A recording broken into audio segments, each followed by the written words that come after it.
hands, feet, this limbs. 8 limbs. Patanjali rises to describe 8 limbs of yoga. 8 limbs of the body of yoga. This is Ashtanga Yoga. Yoga has 8 limbs, means the state of integration of life has 8 aspects to it, 8 limbs. The misinterpretation starts right from here, and this basic value of the misinterpretation of the name has made the whole philosophy completely muddled. This has been interpreted as 8 steps to yoga. Ashtanga Yoga this name has been interpreted as bringing to light the 8 steps to yoga. 8 steps. Now you can imagine, limbs and steps are not the same thing. When the limbs develop, they develop simultaneously. Not first the hand is made, and then the leg is made, and then the nose is built. All of the limbs in the body develop simultaneously. But in the case of steps, they are one after the other. They are built one after the other, and they are used one after the other. And this is what has made a big difference. The philosophy of Patanjali is the philosophy bringing to light the 8 aspects of the state of union or integration. And if it is interpreted in terms of the 8 steps, then we would not know where the confusion will end. Patanjali does not denote that these 8 yam, niyam, asan, pranayam, pratyahar, dharana, dhyan, samadhi, these 8 names that he counts, he does not mean that these are the 8 steps to yoga and samadhi is the last step starting from yam, niyam, asana, pranayam, pratyahar. All that is not right. Otherwise, if this were so,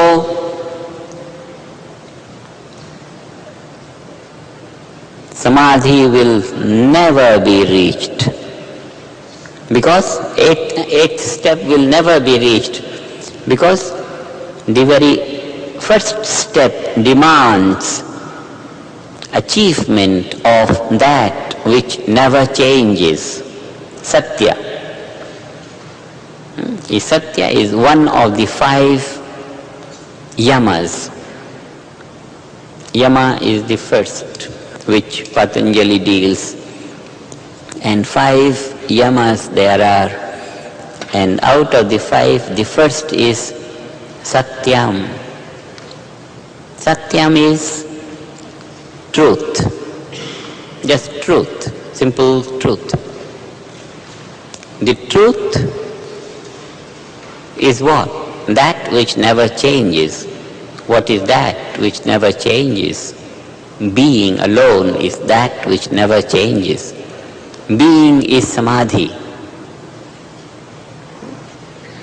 Samadhi, Patanjali puts 8th limb of the body of yoga. But Satyam, being, he puts right in the beginning. This means the state of yoga is being at its beginning and being at its end. Being is all permeating, and this is the state of yoga, the state of union. Just a moment ago we said mind is all pervading. And opening that all-pervading value of the mind to our awareness enlivens all values of the of life, and this is yoga. The truth. From the beginning of yoga, the truth in the end of yoga. This is the state of yoga. If the truth has begun to be open to our awareness, the practice of yoga has started. And if truth has become permanently established in our awareness, the state of yoga is established. This is the beginning and end of yoga, integration. Transcendental meditation accomplishes this state. Right from the beginning of the practice, this unboundedness, transcendental awareness opens to our individual awareness, and opening our awareness to that, unbounded awareness gets established. And this is the state of yoga, union. When we say yoga, then we say that state. From here, from the state of being, the philosophy of yoga starts. And being can't be underrated for anything less than being. No. Generally, the practice of the satya, the truth, generally it is advocated that first you practice speaking truth. Now you see what a damaging level has been brought to such a beautiful state of achievement. Being.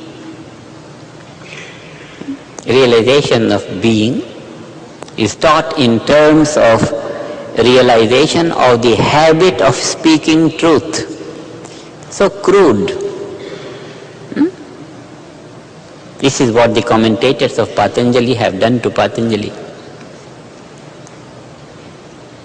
The practice of speaking truth is such a ridiculous thing. Speaking truth can't be practiced. What can be practiced is development of that level of consciousness which will always speak truth. So the speaking truth, if it has to be practiced, it has to be practiced in the developing value of pure consciousness. If that level of consciousness is not there, one can't speak truth.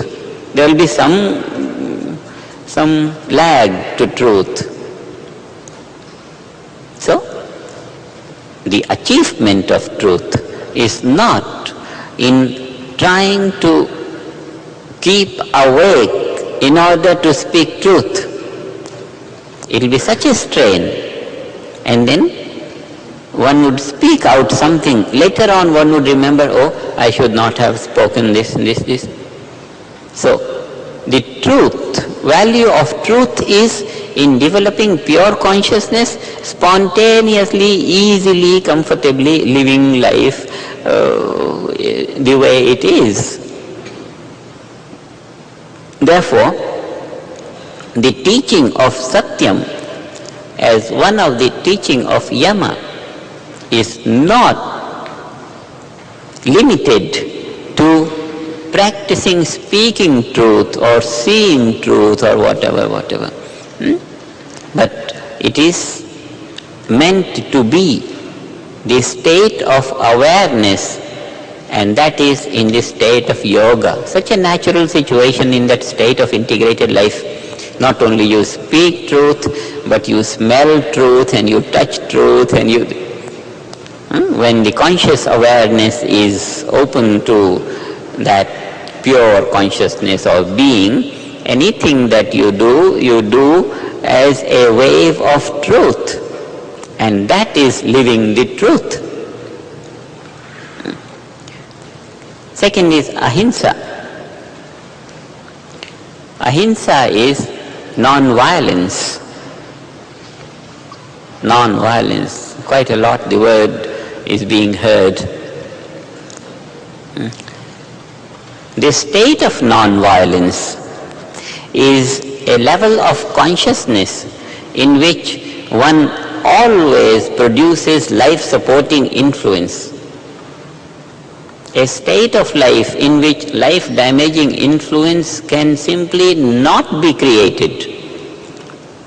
That is that state in cosmic consciousness where awareness is unbounded and one is just a witness to everything. One's whole aspiration of life, one's whole impulse of life is conducted by cosmic intelligence, and then every step of action is for evolution.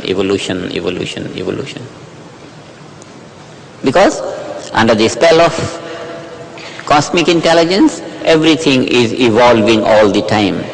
So once that is taken over by the individual intelligence, anything that one could think or do will always be in the direction of evolution, spontaneous. And in this state of life, where one always produces life-supporting influence, non-violence is spontaneously lived. Only in that state non-violence is lived. Otherwise, if a man is capable of producing life-damaging influence in whatever small or big measure, then the violence is inevitable. Knowingly or unknowingly, doesn't matter. If I have hurt the man, either through a stick or through a negative thought for him, he has been hurt. And not only he has been hurt, the entire creation has been hurt. And this is violence. So when one is not capable of hurting anything in creation, then non-violence becomes a living reality. This is the quality of that level of consciousness which we say pure consciousness or pure intelligence or cosmic intelligence, which is only life-supporting. And this is the state of integrated life. Only in this state of integrated life, one would not be damaging in any sense any aspect of life. So non-violence means making permanent pure consciousness, gaining cosmic consciousness. Same thing is meant by Satyam, the truth, living truth in life. Making truth a living reality of day-to-day life means gaining cosmic consciousness, gaining pure consciousness.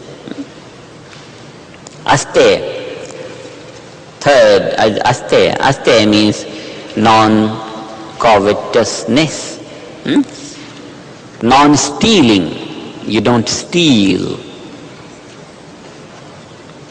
As long as one is captivated by every object of perception, so long stealing is very vivid, clear. Everyone is a thief if one owns something that doesn't belong to him. What is the reality of belonging? Infinite value of the self alone belongs to one. And if one is not living that infinite value and is captivated by this possession or this possession, anything that one experiences overshadows being, then one is bringing to one's possession which doesn't belong to one. What belongs to one's status of life is self, unboundedness, being, infinity, immortality, being. that being one's home. If something else enters one's homes, then one is stealing other things. This state of life is only in cosmic consciousness, where one is only a witness to everything. One doesn't own anything. And non-owning is that aparigraha, not non-acceptance. You don't accept. You don't own somebody's property. Everything else in creation belongs to relativity, change, and one is not non-changing self. And if one usurps the value of change, then one has stolen that, has possessed that which doesn't belong to one, and this is aparigraha. Therefore, in the real sense of the word, in the true sense of the word, one is a thief as long as one has not risen to cosmic consciousness, because he is bringing to his home a property which belongs to something else, self and non-self, possessing something, owning something. In this sense, Patanjali says non-covetousness is the quality of the state of life in yoga. In the state of unity, one is fulfilled, self-satisfied, and doesn't possess anything that one is not. Because in that state of unity, anything is not out of one's own being. Everything in terms of being, everything in terms of the self. In this state, everything, whatever it may be, is no more different from oneself, and therefore having everything all to oneself is a reality in this state of yoga. And this is a state where one has gone beyond the boundaries of covetousness. One has started to own everything in its reality. This is unity consciousness. Nothing is out of myself. And in this state alone, where there is nothing out of myself, where myself is everything, in that state alone, one has risen above that value of covetousness. Otherwise, if myself is infinite and something is finite and I possess that, then it is possessing something which doesn't belong to oneself. The property belongs to the three gunas, to the field of change, and I start to possess it, and therefore I am not living that value of aparigraha, non-covetousness. This is the vision of Patanjali, state of yoga, where one has possessed everything, and therefore one has risen above the possibility of covetousness. One is living non-covetousness in that state of fulfillment where everything belongs to one. As long as this state has not come, integration has not accomplished, yoga has not accomplished. So, all these values, satya, ahimsa, aste, all these values are the values of integrated life. And if one starts to practice non-covetousness, it will be a surprise to a modern man if he is given the teaching to not steal. See, I am not stealing, I am not thief. How more I can practice this non-stealing? There is nothing to practice about it. Huh? One is not a thief anyway. So what is there to practice? And the whole thing becomes muddled. And the society is such, one doesn't have to be taught that he has not to steal. Nobody steals anyway. By nature, there is no non-stealing. So, if the philosophy of Patanjali describing that non-covetousness is taken to be the need of practicing non-stealing, it will just be an absurd thing for any civilized man. Every one of these phases, I think we'll take them, they're so interesting. Should go deep into it, and then yoga will become so clear. And all these innumerable systems of self-evolvement or gaining integration found in the market, they will all fit in some category pertaining to body or pertaining to senses, pertaining to behavior, pertaining to this and this and this. And once we have the overall vision of the whole yoga philosophy, we can sort them out very easily, put them aside. And when we compare it with transcendental meditation, we don't find them any worth whatsoever. So, we will be clear about what yoga is and what that philosophy teaches and how much misinterpretation has gone in this field. And it is the interpretation of this yoga philosophy which is the basis of all suffering in life. Man being immortal, infinite, unbounded being, suffering on the small areas here and there. One doesn't deserve all that. So, we'll make it clear on that.